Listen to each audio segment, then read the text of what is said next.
Olá pessoal, tudo bem? Na aula de hoje nós vamos estudar as funções côncavas e convexas. Essa matéria é bastante importante em economia porque muitas das funções que a gente usa ao longo da teoria econômica têm propriedades de serem côncavas ou convexas. Como, por exemplo, a função utilidade, a função lucro, a função custo. E essas funções côncavas e convexas têm propriedades que são bastante úteis. Então aqui a gente tem a definição mais formal de função côncava ou convexa, que vai valer para qualquer função que é definida em um subconjunto convexo, aqui no caso é de n dimensões. Então se vale para n dimensões, vale para uma dimensão também. Então a gente disse que a função é côncava se a gente consegue pegar um θ entre 0 e 1 e fazer essa combinação entre dois pontos, U e V, e ela ser menor ou igual ao valor da nossa função avaliada nessa combinação linear. E ela é convexa se essa inequação é o contrário. E aí a gente tem o conceito de estritamente côncava se aqui, ao invés de ser menor ou igual, for menor. Quando perde a igualdade, a gente chama de estritamente côncava. E a gente chama de estritamente convexa quando a igualdade aqui também é estrita, então é maior. Vamos ver agora como é que é a análise gráfica dessas funções. Então aqui a gente tem uma função côncava. E qual é a propriedade da função côncava? Vamos pegar aqui dois pontos, esse ponto e esse ponto. Eu vou chamar o primeiro de A, que vai estar associado a um f de A.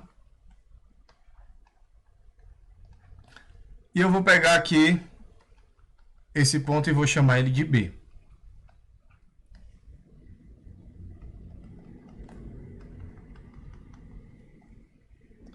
F de B. E eu vou passar uma reta aqui entre o ponto A e o ponto B. Tá aí a nossa reta entre os pontos A e B. Qual é a propriedade da função côncava?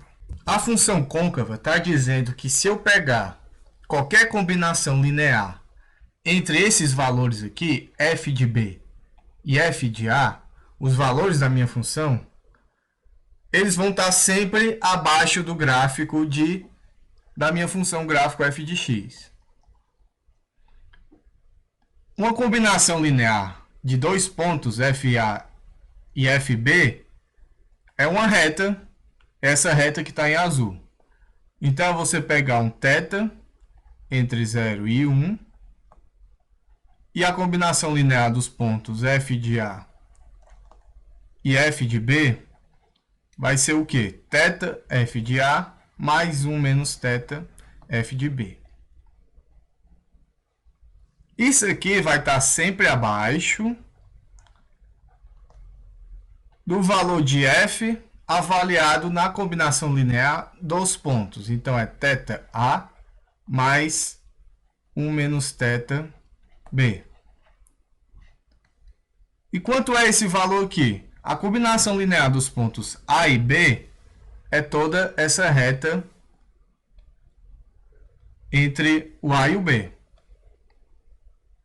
Quais são os valores da minha função f nesses pontos? Por exemplo, esse ponto aqui, que é uma combinação linear. O valor da minha função f é lá no gráfico dela em preto, aqui. Então, quer dizer o quê? Que todos esses pontos aqui, que são formados pela combinação linear dos pontos A e B e avaliado na função f, eles vão estar sempre acima dessa reta, em azul. Então, isso que é uma função côncava. Se ela for estritamente côncava, nunca vai ter partes em que o que está em preto se toca com o que está em azul. Se ela não for estritamente côncava, pode ser que você tenha partes lineares, em que essa reta em azul se encontra com a reta com o gráfico da função em preto. Então, vão ser pontos em que essa inequação, essa desigualdade, vai valer na igualdade. Já a função convexa é o contrário. Vamos traçar aqui o mesmo gráfico, só que agora de uma função convexa. Então, a função convexa é dessa forma. Quaisquer combinação linear de dois pontos, eles vão estar agora acima da nossa curva, da nossa função. Então, a combinação linear desses dois pontos vai estar sempre acima da nossa função. Então, isso aqui é uma função convexa. A gente tem também que muitos livros vão denominar essa função côncava como côncava para baixo e a convexa, que é assim, côncava para cima.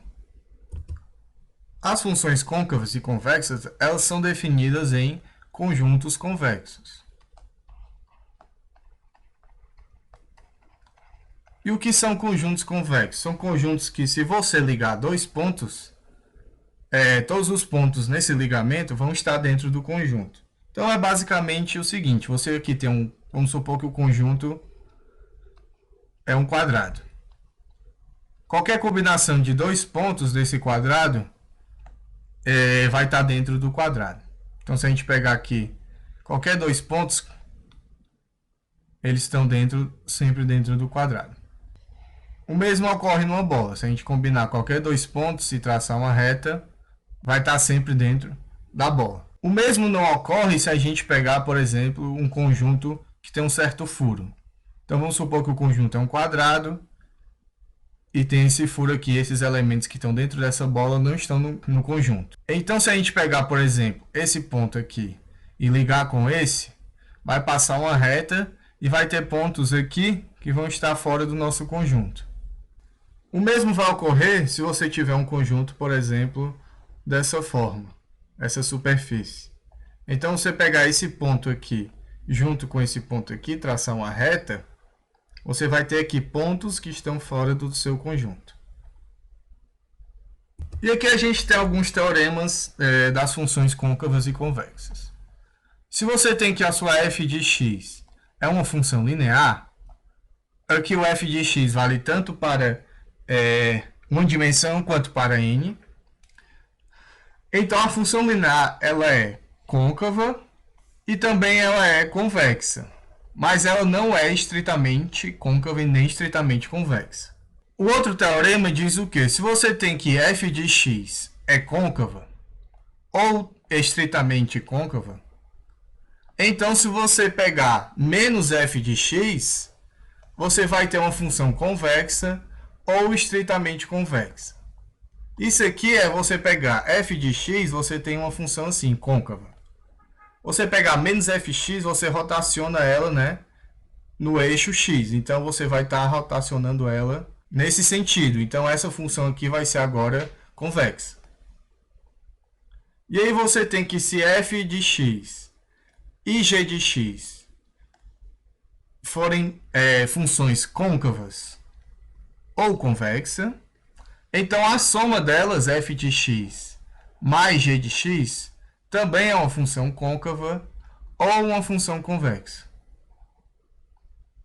E se f de x e g de x elas forem ambas côncavas ou convexas, e se além disso qualquer uma delas ou as duas forem estritamente côncava ou estritamente convexa, então a soma vai ser estritamente côncava ou estritamente convexa.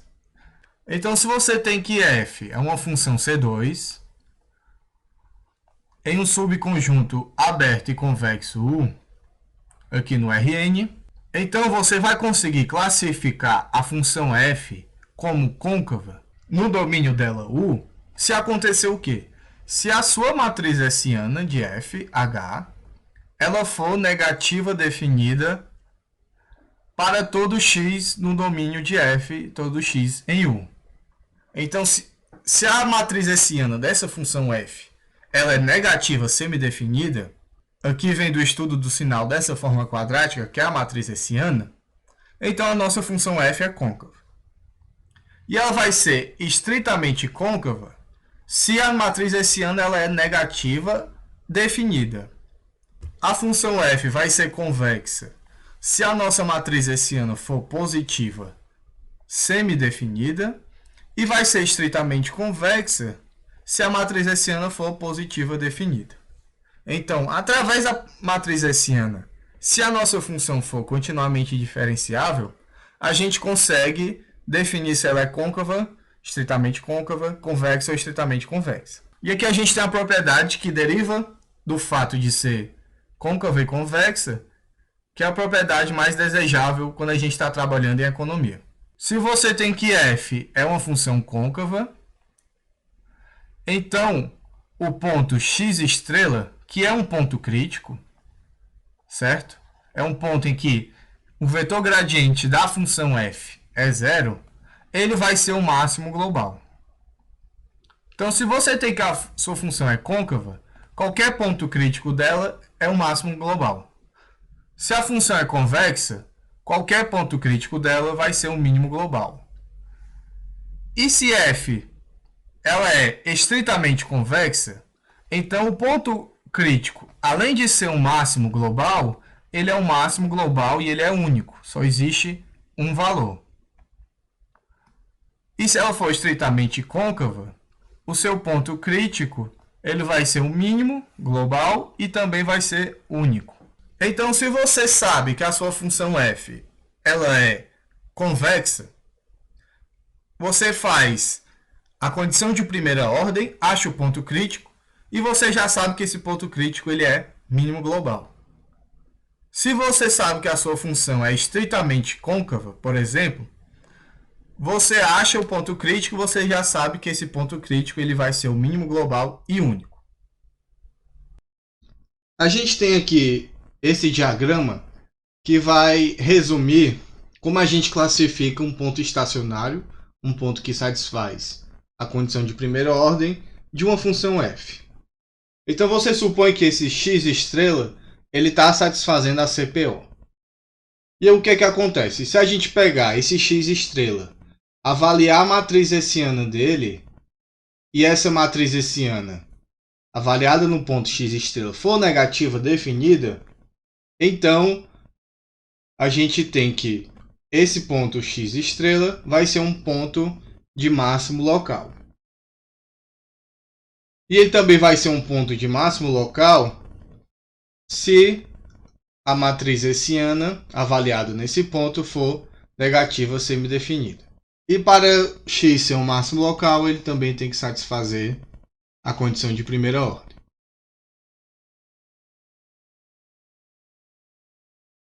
Se esse ponto de x, se o ponto x estrela for em uma função f que é côncava, então esse ponto vai ser um máximo global.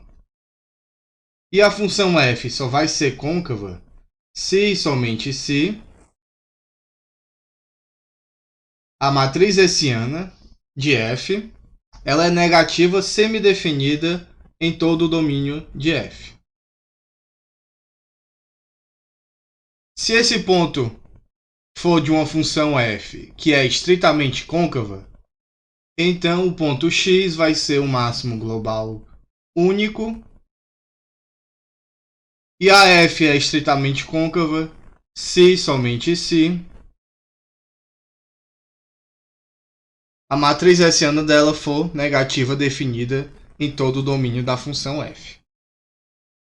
Então, se o ponto x estrela é máximo global único, ele também é um máximo global e também é um máximo local e que satisfaz a condição de primeira ordem.